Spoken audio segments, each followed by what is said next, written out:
Well, hello there. This is Marsha McLean, your professional sister. Today, I have with me two dynamic ladies going to help us get through and understand substance abuse in this time of COVID-19.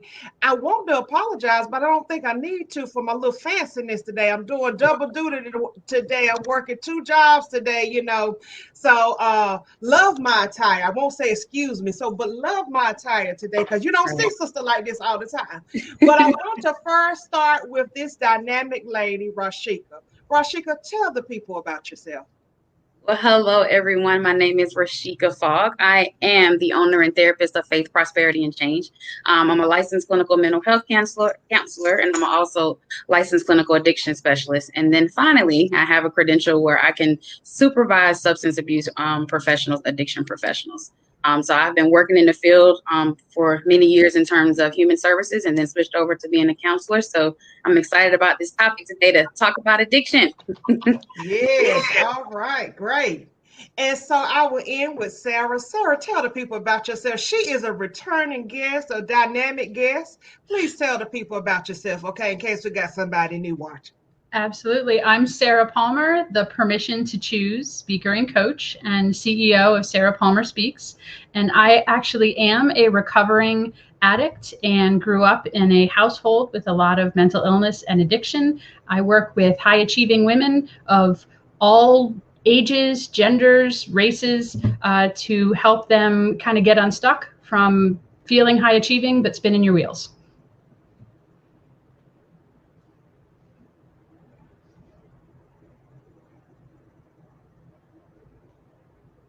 Uh-oh. So we're going to guess that she popped out because it was just too amazing, Rashika. She couldn't. I know. They just couldn't handle all her fabulousness today. I'm telling you, I don't know what is going on today. I tell you. Well, I am back, so thank you so much. So what we're going to start with is just how this conversation came about. A lot of people were emailing me about substance abuse and wanting to know, like, were inpatients still open? How do you get outpatient? Kind of what do you do if, you're not really connecting with the virtual? How do you still get, support? What are your thoughts about NA, AA groups right about now? I know I just threw a lot at you, but these are the type of questions that I'm having. And people are struggling with their addiction during COVID-19. And unfortunately, it's getting worse. So I just wanted someone to talk to the people about addiction. If you're having a family member or you yourself may be dealing with it, what can you do? And also hearing someone like Sarah who knows what it's like to have these issues for, from family, childhood all the way up into her adulthood. And if she can give you some perspective as well. And I think it'll tie into how she can help you as a coach because she's so knowledgeable about this issue. So, Rashika, I want to start with you because Rashika works in an inpatient facility and she can give us a special perspective that I myself may not have. So, Rashika, what are you seeing and how has COVID-19 affected your facility? Before you get started, I want to let you know Rashika is a provider in the Durham, Raleigh area in North Carolina, and I'm going to put her information in. But she does work at a facility that does inpatient, and I'll give the floor to her so she can give you a little bit more information. Okay. Thank you. So yes, I also in my full-time world, I work at Durham Recovery Response Center. It is the crisis center for Durham, North Carolina. And so we are short-term crisis stabilization. And so we see mental health and we also see addiction. In addition to this crisis facility attached, I'm also over the outpatient program that provides office-based opioid treatment. So medication-assisted treatment with the medication of Suboxone. And so we also have a treatment component of that as well that offers individual and group therapy. And so kind of like what Marsha was stating in terms of COVID, I would be honest, the numbers did decrease because it was a tough time. The process, for example, for admission changes because we have to check temperature for staff. And yes, we call our people that come in the building guests, because there are guests at our facility, but we check temperature. We're going through the COVID screening. We're taking those 13 symptoms that people are coming in with. But our crisis facility stayed open through all of this. We're still there to take people. Our process just may be a little bit longer, but we're still there to see people. And so, and if a person is looking for additional treatment in terms of long-term, after they've stabilized in terms of detox or mental health, then we can assist them to find longer-term treatment. In the beginning, when COVID first hit, it was very, very difficult to connect people moving towards long-term because they had to figure out their processes as well. But now it is a little bit easier. And a lot of times everybody's following that process of temperature checking symptoms. If you've had a test, do you have your results? So those are the biggest things. And also in the facility that I work with, we work with people who do not have insurance. So if someone does not have insurance, that is one of the biggest barriers that I've seen working in the field over the years, people not having access to go places. So for the Durham County facility, we do see people who either have Medicaid or uninsured patients. And then you also have other places in Raleigh that we could refer to if a person so happens to not be in county resident. Okay, so you will provide services for people that's not in county. Like if somebody came from a different county in North Carolina, you could provide them support? Yep, we sure can. So if someone comes from, even if it's away from, Fayetteville, we also have a facility in Fayetteville as well. But if someone comes from out of our catchment area, we will still offer them a courtesy 23. They'll still go through our admission process, nursing assessment, triage, a clinical assessment. And if, for example, if someone does not meet immediate criteria, then we're going to make sure we offer them a discharge plan that connects them to whether it be outpatient or inpatient or whatever their needs are. So that assessment still determines that level of care. Everyone hits the door. We have a no wrong door policy. So we're not going to turn anybody away. We're going to assess you and see what you need. And then once we know from there, we can determine the next level of care for you if we're not appropriate for you. Okay, great. So Sarah, what are you seeing and how are you helping and supporting people during this time that are dealing specifically with substance abuse? No, that's an excellent question. First of all, I just, hats off to Rashika. That facility sounds amazing. And that piece that, if you aren't able to provide the services, it isn't just a, we'll take care, have fun with that, go. Like that you are making sure that they are connected somewhere either closer to where they are or, something that can better meet their needs. That's if the whole system worked like that, there wouldn't be a problem. Yes. So thank you so much for being an example of how it should be working. That's no problem. Yes.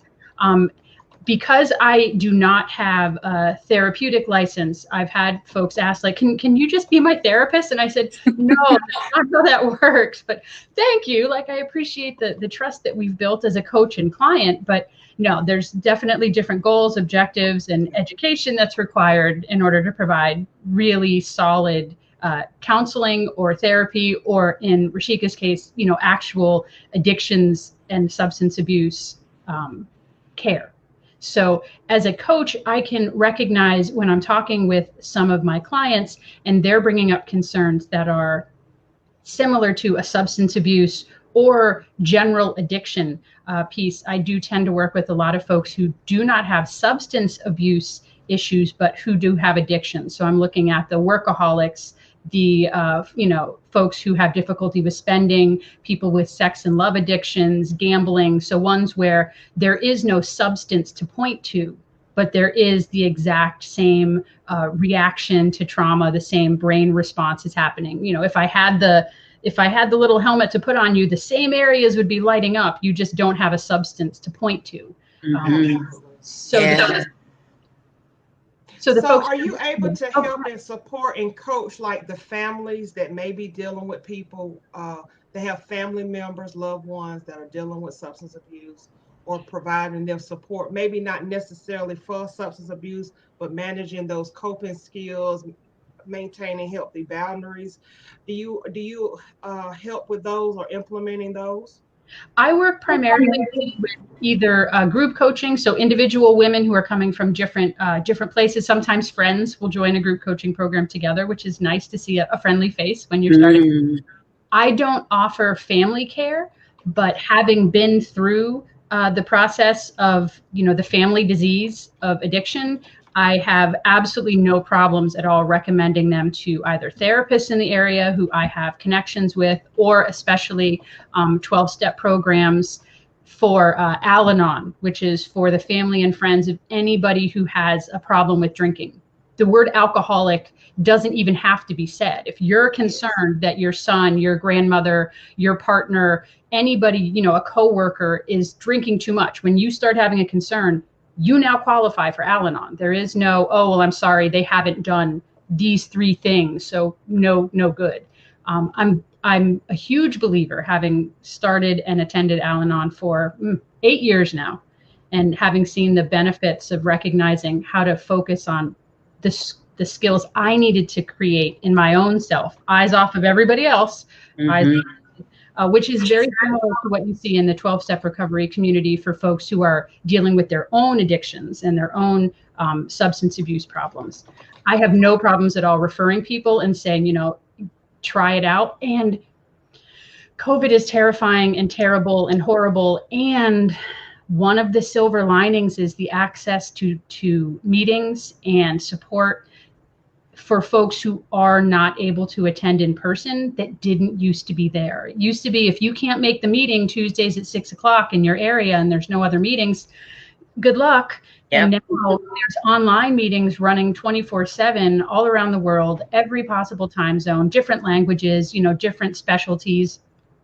And all you need is a dial-up connection. That's exactly right. Yeah. And so what I'm seeing is people seeking help because COVID, unfortunately, has caused them to find substance abuse as a negative response, like coping with stress and anxiety and worration or the unknown. And so I'm seeing some new people realizing my drinking has increased, or, you know, I used to smoke a little weed and now I'm smoking every day, or, you know, I don't know kind of what to do. And I'm having to try, and it's been difficult, it's been difficult trying to find them resources. And because like Rashika said, inpatient may not be an option right now. And some people are not being helped like they would if they were in person to like the virtual outpatient. So trying to just find them some good suggestions on what to do.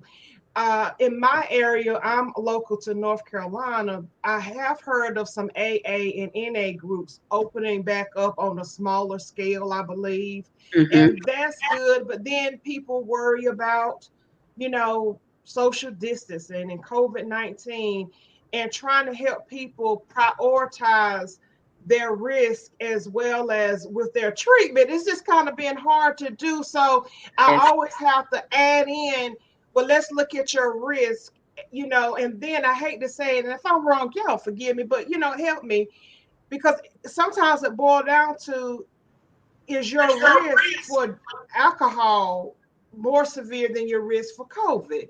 You know, which one, you know, because you can double your mask, wash your hands, you know, sit out further or something, but to say I'm not going at all because of COVID and you're drinking every day and you're causing these issues, you kind of have to prioritize.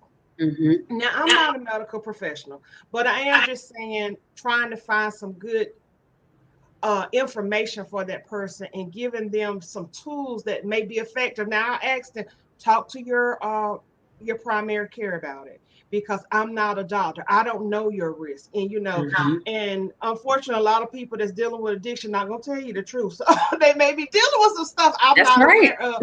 So I always say, you know, talk to your doctor, but kind of weigh out these lists and take this information that we already kind of discussed, so you'll have that to talk to them about. What do you think? What do you ladies think about that?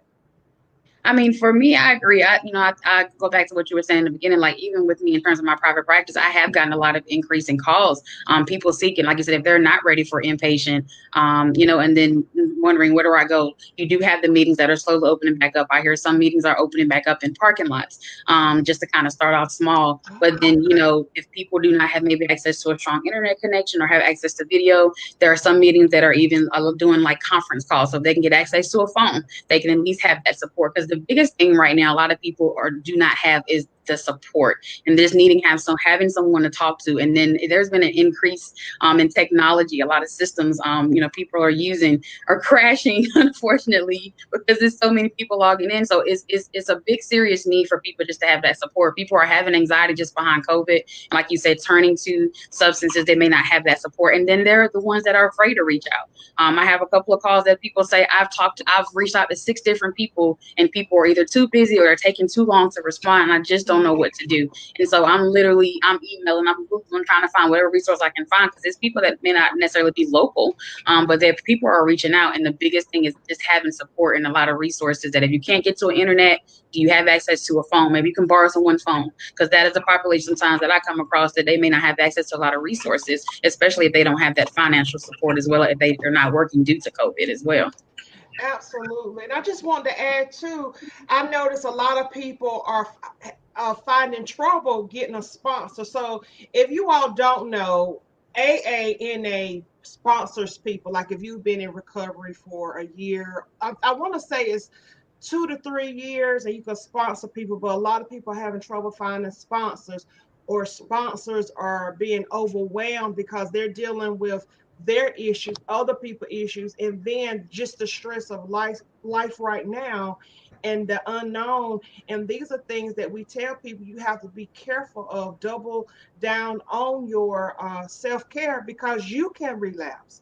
Mm-hmm. The sponsor. So I had one sponsor, how I had a relapse, and I feel like a failure because people were counting on me and just trying to encourage him and tell him, let's start back from the basics. What happened? And it did start when the AANA closed down. And so one thing that they're implementing now, I was like, so next time when the AANA groups, and also Celebrate Recovery, that's also one, but it's a church-based one. Maybe get some numbers of a few people, like Rashika said, so you could still have a phone call with some people. Get on a phone call, utilize the technology. But as you see today, sometimes technology acts funny. You got to go back to the basics, like the phone, and have these resources. And also maybe a support too. They may not be in recovery, but they know what it's like to deal with stress. Maybe if it's a trusted friend or family member that can assist you. What do you all think? I know that. So I've been attending Al-Anon for about 8 years. And once I got my, we'll say my life, once we got my life more together. Sorry to cut you off. Could you tell them about Al-Anon, just in case someone doesn't really know what Al-Anon is? Absolutely. Al-Anon is for the family and friends of anybody who has a drinking problem. So it's not for the individual person who goes, oh yeah, this is not going well. Like I am really feeling out of control. Things are not going well. This is for everybody around that person. That might be, I originally entered Al-Anon because my partner had a drinking problem. Once I was there, in a surprise to absolutely nobody, I started remembering, oh, that's right. My father also had a problem with drinking, and my other people in my family had a problem with drinking. It's a wonderful fellowship that uses the same steps as AA, which is Alcoholics Anonymous for people who have a drinking problem, or NA, Narcotics Anonymous for people who have a problem with other substances, drugs. Al-Anon and Nar-Anon, the Anon part, if you see the Anon part in there, that's for the family and the friends. Mm-hmm. And in those programs, we have sponsors as well. We work the steps as well, because there's nothing worse than going, oh my gosh, well, if they would just stop drinking, then I'd be fine.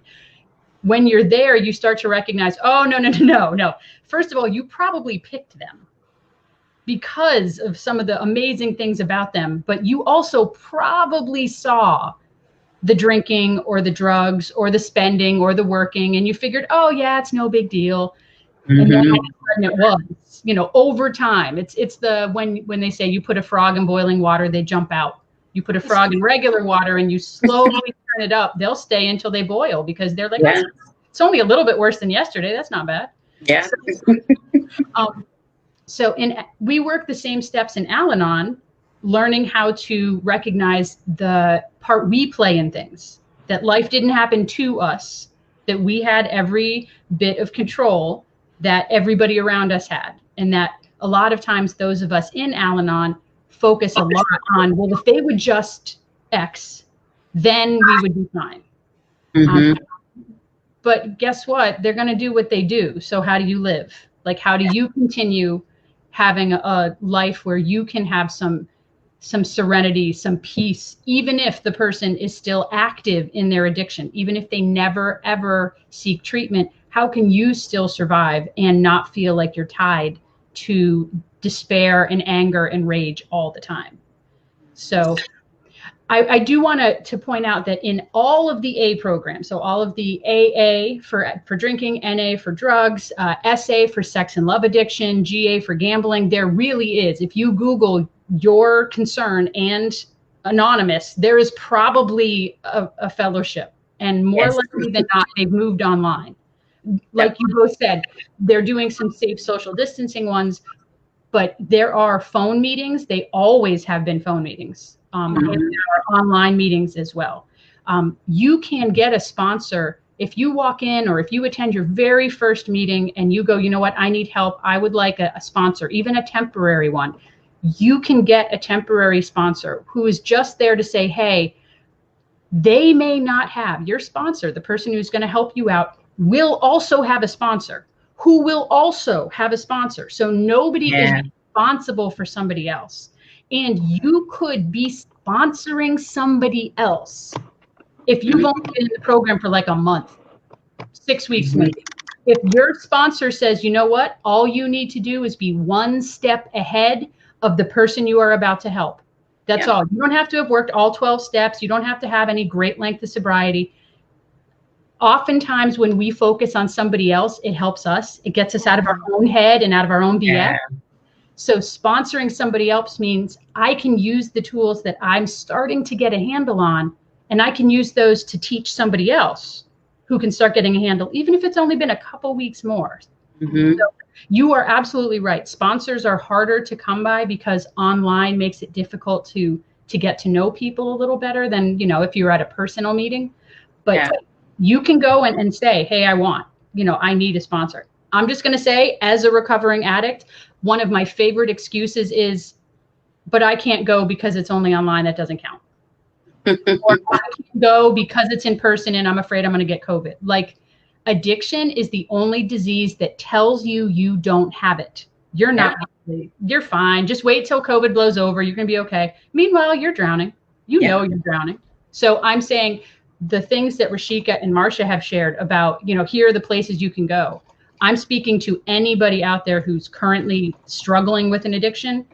Your brain is lying to you when it tells you that you just need to wait a little more, wait till things calm down. There are ways to get out there. Even if you live in a house with 5 other people and the only privacy you're going to get is in the bathroom with a locked door, you can still get privacy enough to be a part of a meeting, to get some phone numbers. Because even before COVID, phone numbers were the basis of my recovery. Meetings are wonderful, but reaching out to recovery partners, other people who might have no more sobriety than me, just being able to check in with them, get out of my own head and hear what I need to hear from people who care about me because they're doing the same thing. That's what recovery really works with. So don't listen to your brain if it's telling you, clearly don't run into a meeting with no mask and say, here's cookies for everybody, like safety, but don't let it stop you from getting that help. You deserve that help. The more you think you don't, the more you need to be reaching out. And I like that. I do like that. But sometimes I just want to add on what she said. Sometimes if you know your brain is not healthy, like, we don't need you harming anybody. If you know you're not well and you're playing around with these steps, or you're not really invested, don't hurt nobody else. Leave people alone. you know how sometimes people be like, I'm ready, I'm gonna do this, but you're not even doing what you're trying to teach. And so that's why I think it may be a struggle for people to find sponsors. So one thing that I would suggest that you do, because you don't have that personal connection, look to see, okay, so I've been going to a meeting every day for 2 or 3 weeks. Have you seen some of the same people that are consistent, that's going consistently? Those are probably the ones that you know are taking it serious, or like, look, I need this to really helped me through my life, or I'm doing some other things to kind of just fight for my recovery, because in times like this, you have to fight for it. You have to, it's going to be difficult times, but you got to fight for it. You got to ask for help. You got to find it out, connect, because you're worth it. And your mind, just like she said, will trick you, and oh, you good, you good, you good, and you're not. You're not well. And making sure that you are connecting with your primary daughter, making sure that you're also talking to a therapist independently. And it may not be specific to substance abuse, but because of your substance abuse, you've hurt people. You said some things that wasn't right. You stole, you haven't been a good mom or dad, and really trying to heal those relationships. Now, I know I'm throwing a lot at you today, but these are some things that you still have to consider. What you think, Rashika? Is that reasonable, or is that a Yeah. little too much? What you think? No, but I'm real, so I love the realness. Keep it real. Keep it real. That's right. I want to piggyback also to what Sarah was speaking to earlier. I think I was thinking about resources in my mind as she was talking. I found myself doing a little bit more research and giving resources for people who are calling for overeating anonymous, sex addiction anonymous. These things are picking up as well. And another term I want people to kind of know about is, if they don't know about it, is a peer support specialist. In terms of the crisis facility that I work at, our facility is recovery based, and our process includes a peer support specialist from the beginning of the door until they walk out of that door. And then if someone is not receiving inpatient, there's also community-based peer support. And they can, and I've come across some lovely, wonderful, strong, determined peer support specialists that if someone does not want to talk to a therapist or not ready for a sponsor, peer support specialist is going to be another resource for you, because they can help you in the community, connecting you with different resources. They can help you find anything you need. So I want people to remember that term as well, because they are a population that is definitely picking up a lot, and they don't get enough recognition in my eyes, but they are phenomenal people that can help. Because some people is like, well, I don't want to talk to a therapist, and kind of like what Sarah was speaking, if you're in recovery, they want to hear from you. They want to hear from someone that they can relate to. And in the programs that I work with, sometimes they're like, I don't want to talk to Rashika, but I'll talk to that peer support specialist. And so like, whatever works, as long as you're getting it out. But just kind of speaking to knowing that, like you said, if you're not well, if you need help, because we have co-occurring disorders, and people may not feel like the addiction is their issue. They're suffering, they have trauma, they have depression, they have anxiety behind everything that's going on. So we want to find whatever support we can find for them, so they're not turning to a substance or an addiction to kind of cope with what's going on in their life. Okay, I like that. And you're right. The peer support do not get all the love and accolades that they deserve. I don't know if peer supports are in every state, but maybe they're under a different name. They mostly are there to help the therapist and enhance mental health and substance abuse services. And like Rashika said, and many times the peer support are the ones that be on the street bringing people in, telling people about the services. Like, we can get you clean, we can help you with this. Or if you're not ready and you still maybe need to just want to talk to somebody or something like that, we're available to you, so they can come in and get some information. So peer supports are awesome, but I don't know if they're in every state. But there's something, they may be called something else. They may be called a mental health associate or something like that. But they are someone that kind of enhances therapy, helps people through, that's just getting clean, that's just dealing with mental health. And I say this as a joke, but I'm serious. I think Kanye need a peer support. What y'all think? Don't y'all think Kanye need a peer support? Something. I'm not saying that jokingly. I'm wondering if he need a coach or somebody, because it's evident he don't like medication. So trying to find him some other resources. I wish somebody would be like, man, try the peer support. I'm not trying to make life, but just thought in my head, don't judge me. I know how some of y'all be doing, but y'all were thinking the same thing. But I'm just thinking he may be help. He may need some help with that. But yeah, peer supports are just excellent. And it also helps them to keep focused on their substance abuse. So Rashika and Sarah, what would you tell people what you can say or help? Because we're just giving people resources and information. Because of COVID, people are more isolated. They're at home a little bit more. When they're seeing their spouse or their partner drink and trying to trying to find ways to cope, what kind of suggestions could you give them, if any? Would it just be to reach out to the Al-Anon, or what are some other things that can help them during this difficult time with somebody that may not be ready to acknowledge that they have a drug or alcohol problem, but wreaking havoc on the family? What would you all say to that? Either one of you can answer. You can go ahead, Sarah. Like you said, I would strongly recommend any of the ones that are like Al-Anon, Nar-Anon, S-Anon, which is for the Sex and Love Fellowship. So that could be if you have somebody in your life that has a problem with pornography or a problem with stepping out multiple times, and it seems like they're sorry, but they keep doing it, and you love them. So how do you stay with that? It's like, basically, that's the equivalent of what if the bottle could text you? What if the vodka could get in touch with you? That's a really tricky one. If we are on the outside watching the addict, reaching out to people who have been there is incredibly helpful. Our most well-meaning, wonderful, long-term friends and the family who have been with us since the beginning, they're only able to give advice from what they know. And a lot of times we hear, well, you got to stay with them because, you know, you were married and that's what you do, or you have to stay with them. In this family, we don't abandon people, even though you are getting more and more harmed. Yes. Because you don't know what else you could be doing. What I like about the Al-Anon, Nar-Anon, S-Anon, all the ones for folks, the family and friends of that addict, none of them tell you to do anything. You don't walk in and say, oh, my husband just, wrecked the car for the second time and now he's off work and we don't know how we're going to pay. They don't go, oh, well, you need to leave him. Like, they're just like, keep coming back. Like, we're going to share our stories and what worked for us or what didn't work for us. I tried that and that didn't. Don't do that. But nobody's in there to tell you what to do.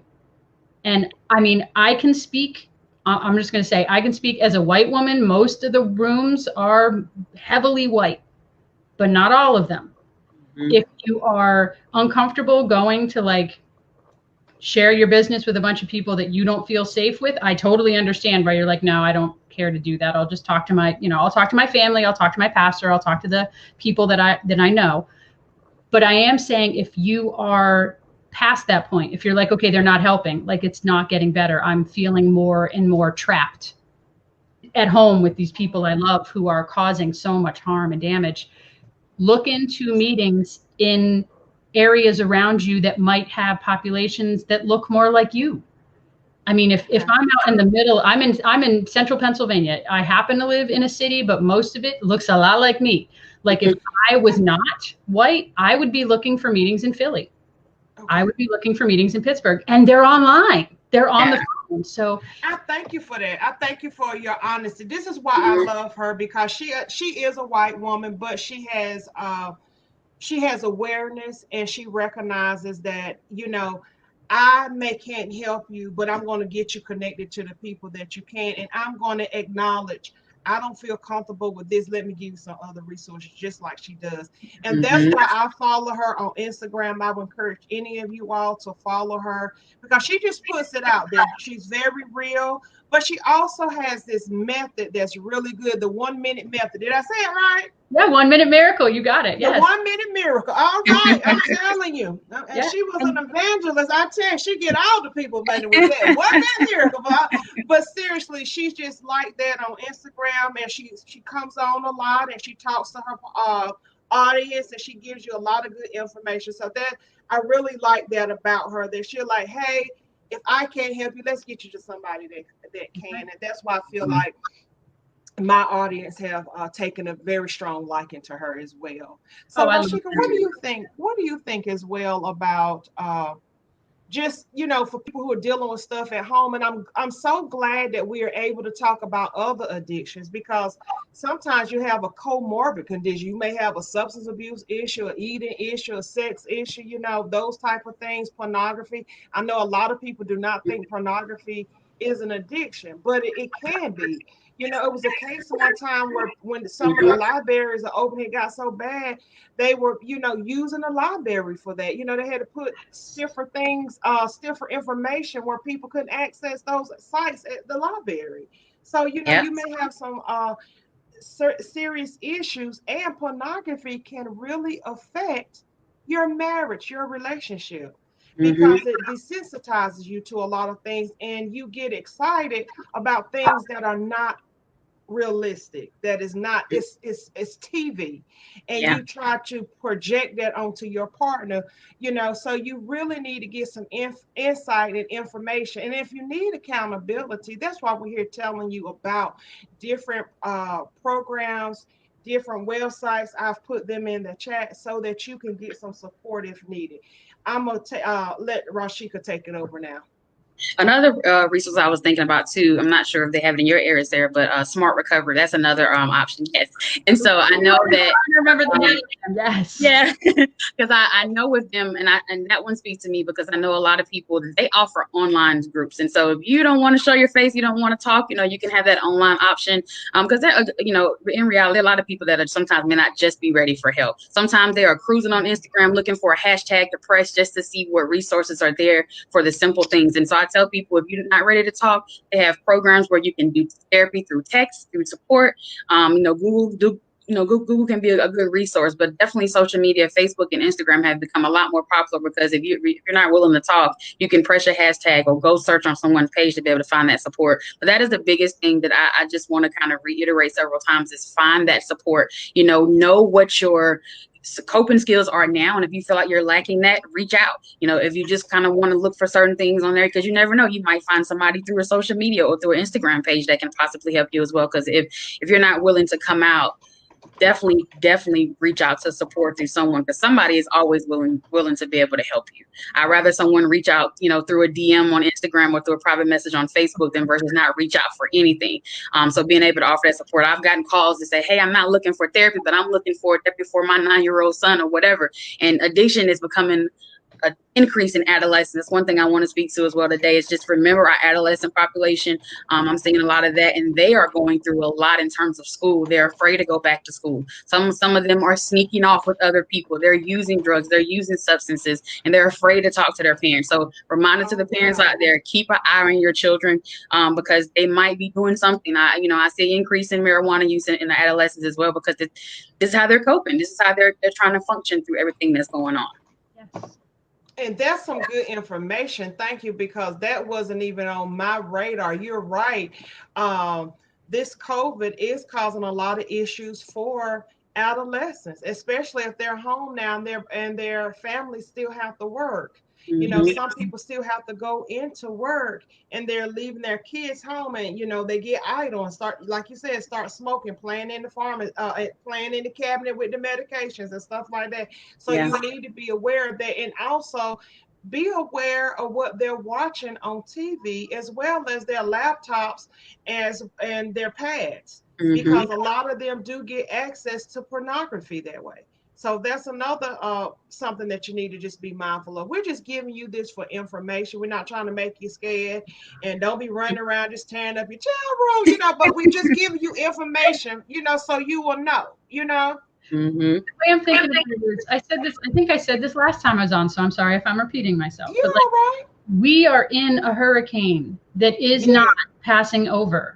We are in 4 months of a hurricane, and we're not even in the eye. The eye's for everybody who's not on the hurricane part of the country, the eye's the quiet part.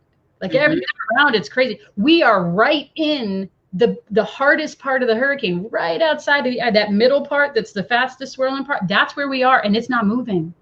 Like, so the kids are, we are, you know, our elders are handling major amounts of trauma just being alive, just waking up in the morning and going to bed at night.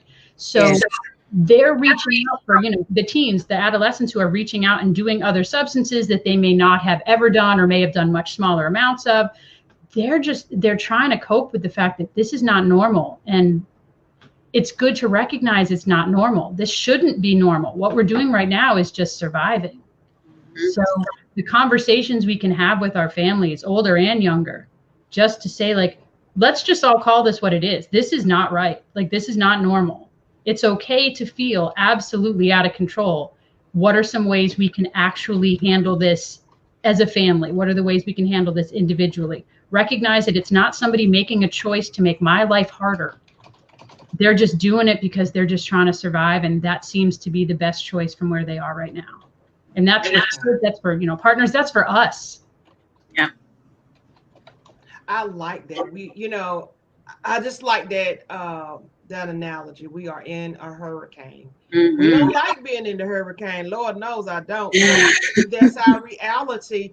And we have to just be aware when you're in this, you have to do things a little bit different. Be a little kinder to yourself, seek out support, information. You know, these are things that you need to do. We are about to wrap up right now. I wanted to see if anybody that's watching had any questions for Rashika or Sarah or myself, and we could definitely try to get those answered for you. And also, I would like, before we end, I would like for Rashika and Sarah to tell you ways to follow them on social media or get in contact with them. Uh, Rashika, would you like to go first? Sure. So right now, I have a Psychology Today page for my private practice. Again, my name is Rashika Fogg. So if you Google me, my name will come up in terms of my page for faith, prosperity, and change. I also contract with a lovely group practice called Lifeology Counseling. So if you search my name, that will come up as well. And so you're welcome to reach me or other therapists there. You know, we definitely can take care of people there as well in terms of with addiction. I don't have an Instagram and Facebook yet, but keep my name on because in a couple of weeks you'll see both. Okay. So I want to be able to offer that resource to other people. But right now, just Google my name and you can have a link to my Psychology Today page. And then my full-time job that I work at, the company is called RI International. But the actual site that I work at is Durham Recovery Response Center in Durham, North Carolina, which is the crisis hub for Durham. Okay. And Sarah? So again, I'm Sarah Palmer, the Permission to Choose speaker and coach. So I like working with high achieving women to give them permission to choose themselves, usually for the first time in a long time. On Instagram, on Facebook, and on LinkedIn, I'm at Sarah Palmer Speaks. There's no H in Sarah because, you know, my mom wanted to make it just a little bit harder. A little bit. You're so awesome. So Sarah Palmer Speaks.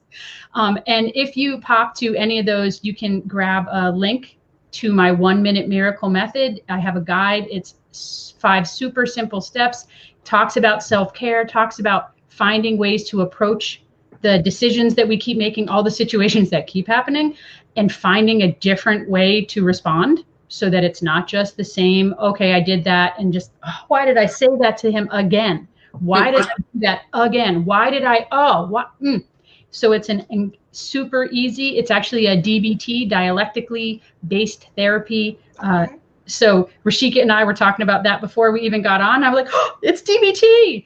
Yes, DBT. Basically, that's just a long way of saying we teach you how to be here now and focus on what's in front of you and like have ways to do that in a way that honors who you already are. I'm not asking you to change yourself at all. It's just, oh, here's another tool you can put in that you may not have had access to before. Absolutely. So Miracle Method and Sarah Palmer Speaks. I would love to hear from anybody. You can drop into my DMs. You can send me an email from my webpage. So, you know, follow me. If you follow me, I will definitely keep an eye on you because I love helping out everybody, especially from March's audience.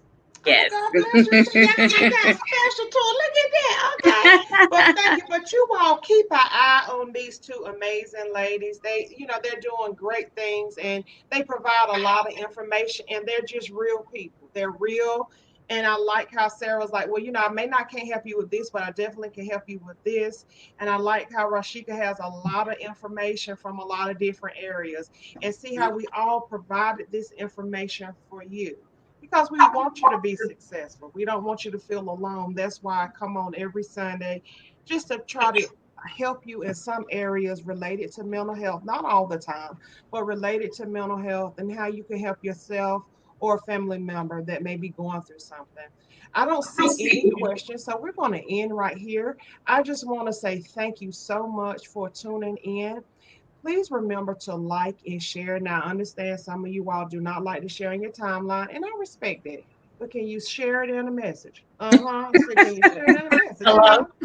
Hello, can you share the message? Or, send in a link. If you got to do the email, hey, check this girl out, because it helps the algorithms of Facebook. They make it a little bit hard. I guess the COVID ain't got nothing else to do either. And they take the algorithms of the show. Yes. And so I'm just asking you to like and share. And that is a way to help a business for free. Just a like, a share, and tell somebody about it. And I want to also let you know all three of us are speakers in our own right. And we are available if you need someone to speak on certain topics like mental health, substance abuse, or coaching.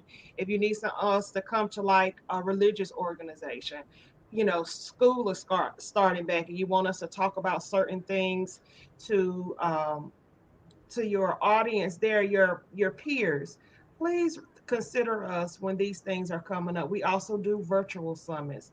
Like I said, I'm doing double duty today. I'm doing virtual summit as well as my own show. So we are available for you. And then it's another opportunity for you to help a business. I don't like to say small business, but an up and coming business. Is that okay? I don't like that. that. I feel like I put limits on myself. So I'm not gonna limit myself. So up and coming, okay? Up and coming. Just That's consider right. us, okay? And again, I thank you for tuning in today. May the very best belong to you. You be encouraged and be empowered. Ladies, if you hold on for a second. All right. You all take care now. Thank you.